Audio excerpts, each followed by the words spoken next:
بسم اللہ الرحمن الرحیم۔ 7 بھائی اور ایک بہن کی عبرتناک کہانی ہے کہ کس طرح انہوں نے اپنی بہن کو مار کر کھا لیا اور اللہ والے نے کیسے ان کی مدد کی۔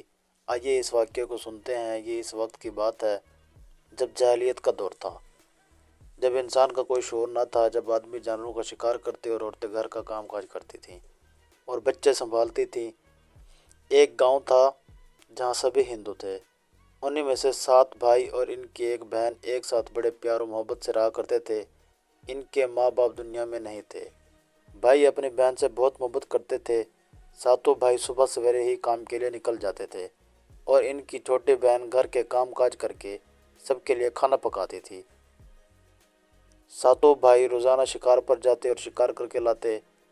بہن کو وہ جانور دیتے، وہ بڑے مزے سے کھانا بناتی۔ ایسے ہی دن گزر رہے تھے۔ ایک دن کی بات ہے جب ساتوں بھائی شکار پر گئے۔ شام ہونے والی تھی۔ اب بہن اپنے بھائیوں کے لیے کھانے میں سبزی بنا رہی تھی۔ جب وہ ساگ کاٹنے لگی تو ساگ کاٹتے کاٹتے چھری لگنے سے اس کی انگلی کٹ گئی۔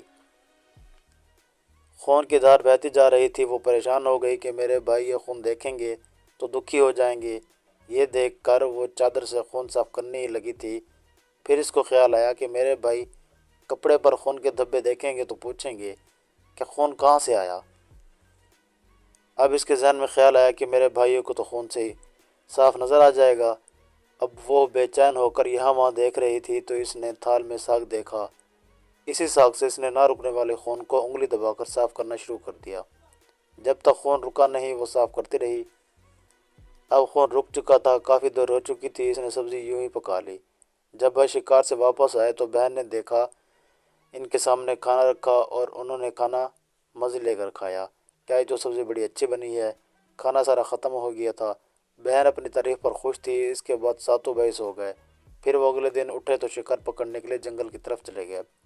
آج قسمت سے ان کو کوئی پرندہ یا جانور نہیں ملا تو تھک ہار کر درخت کی چھاؤں میں بیٹھ گئے۔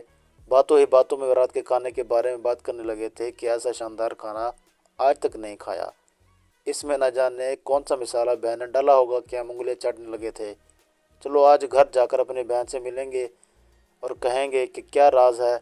شام کو گھر آ کر بھائی بہن سے پوچھنے لگے، بہن تم نے کل جو سبزی بنائی تھی اس میں کون سا مسالہ ملایا تھا؟ تو وہ ڈر گئی کہ کہیں بھائیوں کو پتہ تو نہیں چل گیا۔ تو وہ کہنے لگی، کچھ نہیں بڑے بھیا، میں نے تو ویسے ہی کھانا بنایا تھا جیسے روز پکاتی ہوں۔ تو انہوں نے کہا چلو پھر سے ویسے ہی کھانا بنا لو، آج دل اداس ہے، کوئی شکار بھی نہیں ملا۔ اب بہن سبزی بنانے لگی۔ جب ساتوں بھائیوں نے کھانا کھایا تو بالکل بھی کل جیسا نہیں تھا۔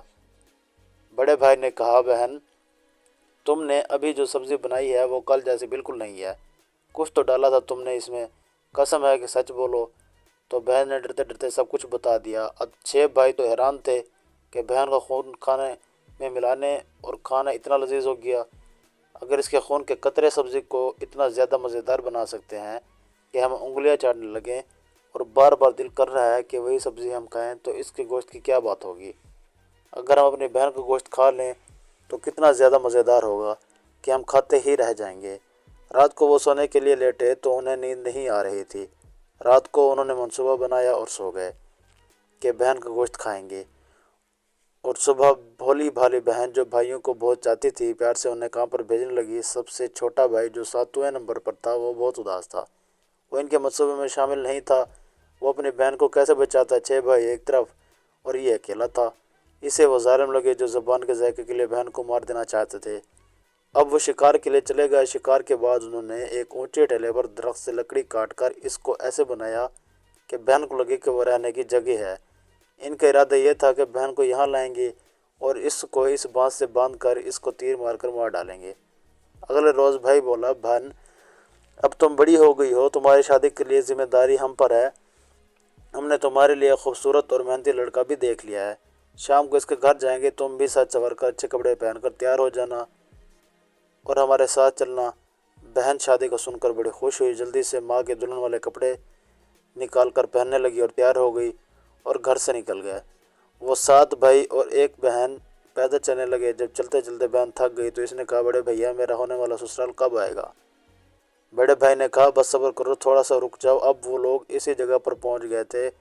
بھائی نے اشارہ کیا، وہ دیکھو بہن، دور چھوٹی سی پہاڑی پر جو جھونپڑی ہے وہی تیرے ہونے والے شوہر کا گھر ہے۔ بہن خوش ہو کر تیزی سے چلنے لگی۔